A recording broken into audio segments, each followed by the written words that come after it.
Hi guys, it's Angie with Fun Endeavors Tie-Dye Lab. Today let's do an incline twist.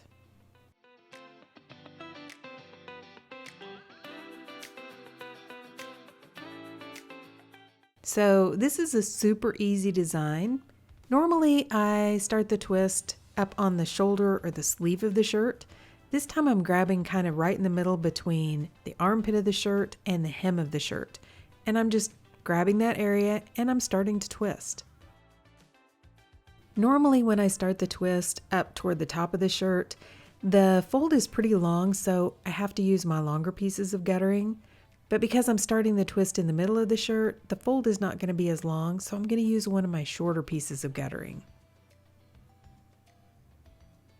I'm going to place the shirt down inside of the guttering, and I'm not going to tie it with anything. I'm just twisting it and adjusting the twist just a little bit when I get it in the guttering. Then to hold the shirt from sliding all the way down into the muck, which by the way, all muck is the melting ice mixed with the dye. I'm going to take a piece of kite string, tie it to the very end of the shirt, and then I'm going to use a clip to clip the kite string onto the end of the guttering. That'll help hold the shirt where I place it, where once I incline it, it's not going to slide down.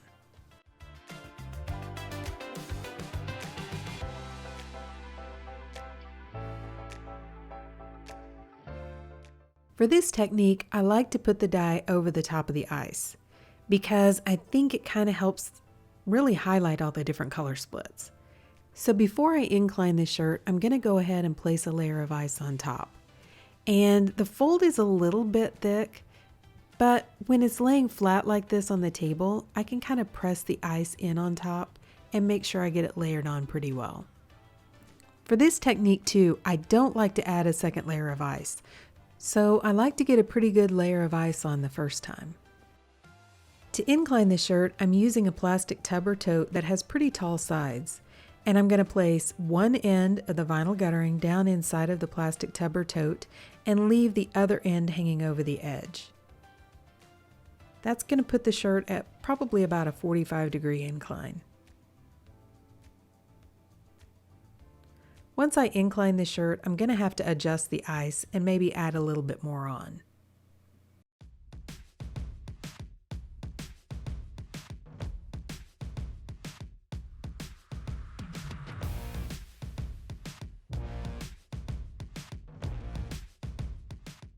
So a little tie-dye tip is I like to add a little bit of extra ice right up at the very top of the incline. That area is the one that tends to have the least dye on it for some reason. Probably normally because that's kind of a smaller part. So I like to add a little extra ice up there to get a little extra liquid flowing down the shirt.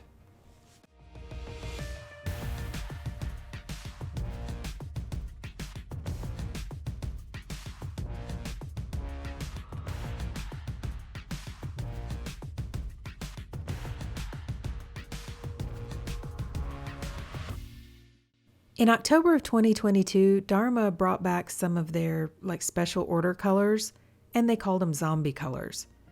One of the colors was called Moose, and that's the color that I'm going to use on this shirt.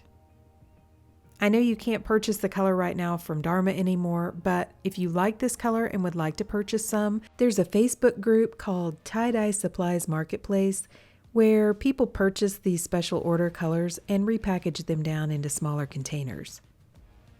You can usually pick up some of these colors from there. I'm going to sprinkle the dye over the top of the ice, but I'm trying to restrain myself and not use too much. I think I get better color splits when I'm a little bit more gentle-handed with the dye instead of my normal heavy-handed. Now I'm going to place some additional soda ash over the top of the dye and then place the shirt aside and allow the ice to melt. After the ice melted, I left the shirt for about 24 to 36 hours before I started rinsing.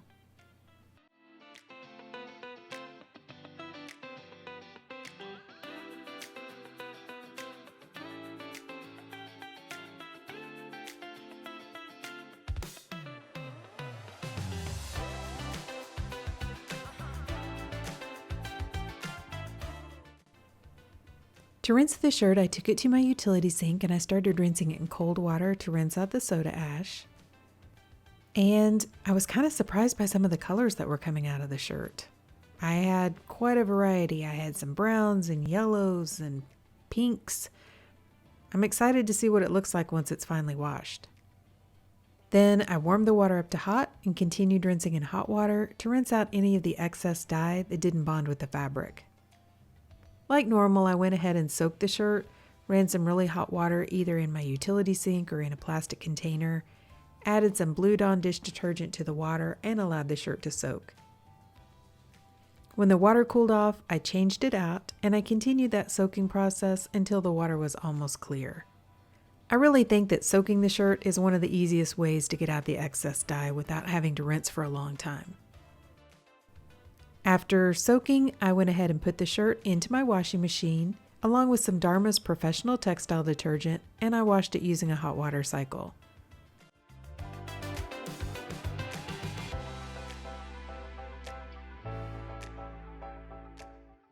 Okay, so now that the shirt has been washed and dried, this is what it looks like. Okay, so what do you guys think? I was really surprised by this color. I bought this color the first time it came out, like, I don't know how many years ago that was. And I've used it a few times, but I've never used it by itself. So I had no clue all these cool colors would come out of it. I was really shocked by the purple and the pink in this color. I mean, it's called mousse, so I was kind of expecting, like brown and maybe some beige taupey colors. Not mauve colors and purple colors. There's some kind of darker reds in there. The greens.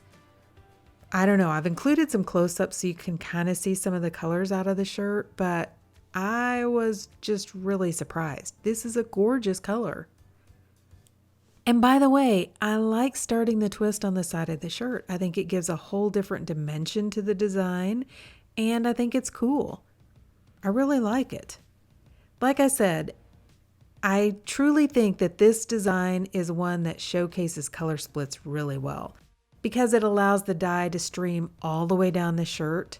And I think those longer flows just allow the colors to kind of split out, and it really highlights and shows the variety of colors that are in one single dye color.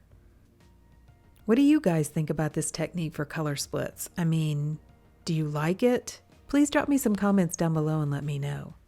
And if you've enjoyed watching me experiment with this new color and kind of highlight the color splits, and if you enjoy the content on my YouTube channel, I sure would appreciate it if you would like the video and subscribe to my YouTube channel.